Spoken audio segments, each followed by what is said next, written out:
Okay, so we got a Mercedes Benz C250. Won't start.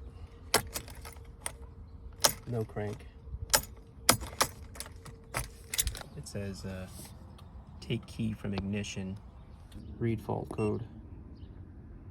The electronic steering lock has a malfunction. There is a mechanical fault.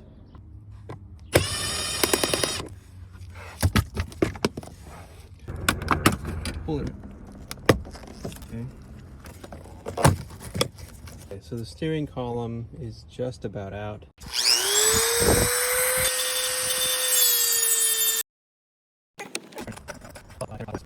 This is complete now. I took this inside, I programmed it, and I'm about to plug in this emulator. Now we can start the car. And that's the car started.